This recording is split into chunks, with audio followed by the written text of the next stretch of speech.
menjelaskan tentang proses masuknya agama Islam ke seluruh Nusantara. Perkenalkan, nama saya Ahmad Masuk dari absen 4. Ini teman saya. Perkenalkan, nama saya Tiara Mawati, absen 8. Perkenalkan, nama saya Tiara Juna Maria, absen 32. Perkenalkan, nama saya Tiara Fantah Duanong dari absen 33. Perkenalkan, nama saya Winnie Aurelia Effendi dari absen 34. Perkenalkan, nama saya Zelatul Madania dari absen 35. Dan berikut penjelasan dari teman-teman saya. Salah satunya adalah teori Gujarat.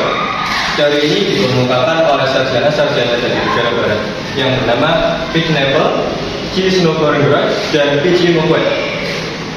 Mereka berteori bahwa Islam masuk ke kepulauan Indonesia sekitar pada abad 13 Masehi dan berasal dari Gujarat. Pendapat tersebut mengasumsi bahwa Gujarat terletak di India bagian barat, berdekatan dengan Laut Arab dan letaknya sangat strategis, berada di jalur perdagangan antara timur dan barat. Sejak awal tahun Hijriah, beragam Arab bernasib saat ini telah bermukim di Gujarat Malaba. Menurut Pinnacle, orang yang menyebarkan Islam ke Indonesia bukanlah dari orang Arab langsung, melainkan para pedagang Gujarat yang telah memeluk Islam dan berdagang ke dunia timur. Pendapat Pinnacle didukung oleh G. Snowboarding dan G. Mokwet dengan argumentasi yang didasarkan pada batu nisan Sultan Malik Asy'aleh yang meninggal pada 17 Zulhijjah 891 Hijriah atau 1297 Masehi di Pasai, Aceh. Menurut mereka, Menurut mereka, batu nisan di Pasai dan makam Maulana Malik Ibrahim yang wafat tahun 1419 di Gresik, Jawa Timur memiliki bentuk yang sama dengan batu nisan yang terdapat di Gambay, Gujarat. Oleh karena itu, J.P. Mokwet menyimpulkan bahwa batu nisan tersebut diimpor dari Gujarat atau setidaknya dibuat oleh orang Gujarat atau orang Indonesia yang pernah belajar kaligrafi di khas Gujarat. Saya akan menjelaskan tentang perkembangan dan peninggalan Islam di Sumatera. Peninggalan sejarah di Sumatera, perkembangan maksudnya Islam ke Indonesia khususnya baru melalui berbagai macam cara seperti perdagangan, pernikahan, dan tasawuf. Perkembangan dan peninggalan Islam di Sumatera. Masuknya Islam di Pulau Sumatera dipercaya sebagai cikal bakal penyebaran Islam di Nusantara.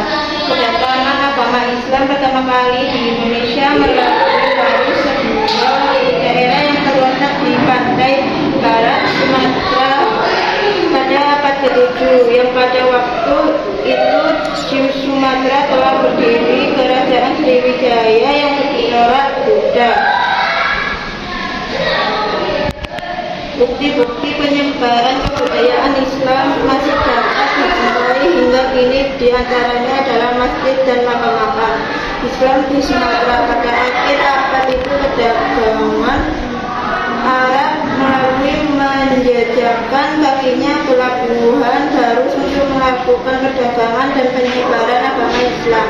Setelah Islam masuk di Sumatera, orang Sumatera lebih terbuka berinteraksi pada para pedagang Arab, kemudian menikah dengan wanita lokal dan memiliki keturunan. Dari situ hingga berbentuklah komunitas Muslim. Islam diterima baik di Sumatera Utara karena tidak memandang kasta layaknya agama Hindu dan Buddha. Dengan para ulama yang datang negara Arab setelah masuknya Islam, perkembangan selanjutnya dilakukan kerajaan Aceh. Lain sebelum masuknya Islam ke Sumatera, penduduk Sumatera sudah terlebih dahulu memeluk agama Hindu dan sebagian menganut agama Parmalin. Dalam hikayat raja-raja Pasar dan sejarah Melayu disebutkan bahwa Mahkota Ismail dan Fakih Muhammad datang dari pertama mengislamkan Barus, kemudian berkembang ke Lamuriu, Banda Aceh, Aru, dan baru ke Pasai. Sumber tersebut dibuktikan dengan adanya batu nisan yang ada di kota Rentang. Baru dari periode temuan itu dipastikan jenis batu nisan di kota Rentang yang sudah digunakan sejak abad ke-13 Masehi. Maka daerah kota Rentang hamparan perak sudah menjadi kawasan penting sejak abad itu. Selanjutnya kerajaan kawasan Aruharu sudah dipastikan sebagai kerajaan Islam sejak pertengahan abad ke-13 Masehi. Hal itu didasarkan pada jenis batu nisan di kota Rentang, hikayat raja-raja Pasai, sejarah Melayu atau kunjungan Marcopolo pada 1292. Sekian, terima kasih. Baik, saya akan menjelaskan tentang bukti-bukti masuknya Islam di Jawa.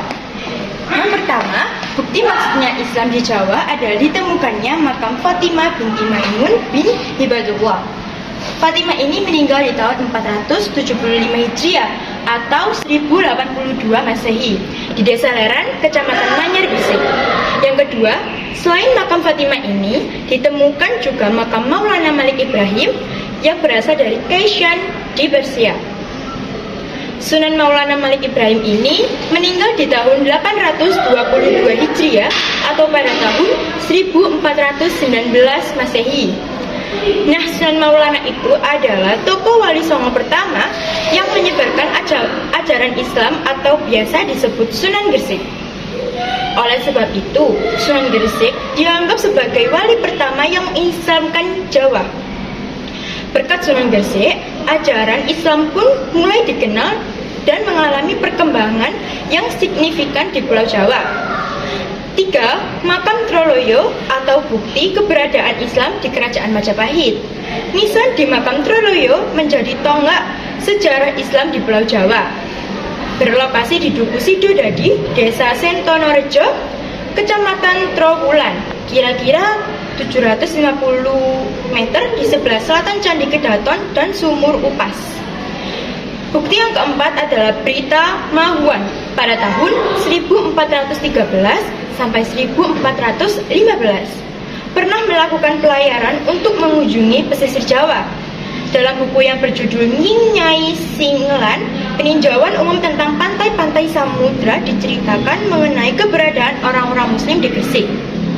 Keberadaan mereka telah membuktikan bahwa di wilayah Majapahit, baik di daerah pesisir maupun di pusat kerajaan telah terjadi Islamisasi. Bukti yang kelima yaitu Berita Tom Peirce pada tahun 1512 sampai 1515 menyebutkan bahwa selain masih badannya kerajaan Hindu-Buddha, sudah ada pula kerajaan bercorak Islam di Demak dan daerah-daerah lainnya di pesisir utara, timur, Jawa Timur, Jawa Tengah, sampai Jawa Barat. Itu saja penjelasan bukti-bukti masuknya Islam di Jawa. Jadi, saya akan menjelaskan masuknya Islam ke dalam Pulau Kalimantan. Beberapa ahli memperkirakan bahwa wilayah Kalimantan telah berhubungan dengan Muslim Arab pada sekitar abad ke-7.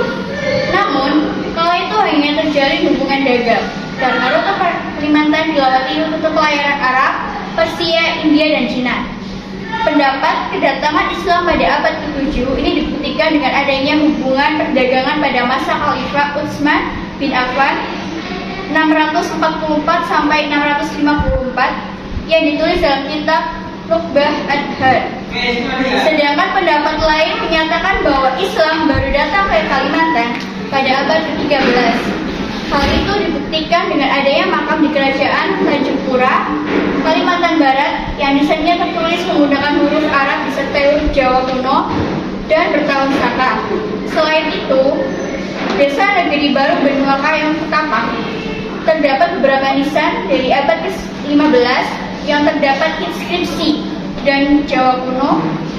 Di makam tersebut juga diselipkan tulisan ayat Al-Quran membuktikan bahwa Islam telah berkembang di Ketapang atau Tanjung Pura pada abad ke-15. Penyebar Islam di Kalimantan salah satu tokoh berperan dalam menyebarkan agama Islam di Kalimantan adalah Syekh Hussein, seorang pendakwa dari Zakira Arab. Syekh Hussein menjadi penyebar Islam di wilayah Sukadana. Kalimantan Barat pada sekitar abad ke-16, wilayah yang dipimpin oleh Dilkesuma atau penebang sergi. Berikut adalah bukti-bukti masuknya Islam ke dalam Maluku. Islam masuk di dalam Maluku melalui jalur perdagangan di abad ke-15. Alasan kenapa Islam masuk lewat jalur perdagangan? Karena pada awal abad ke-15, Maluku sohor sebagai kepulauan rempah-rempah yang menjadi sasaran pada pedagang asing untuk mendapatkan jengkeh dan buah pala. Penyebaran Islam di Maluku tanpa terkecuali tidak dapat dipisahkan dari kerja keras seorang perdagangan sekaligus mubalik asal Jawa bernama Datu Maulana Husain. Ia tiba di Ternate pada 1465.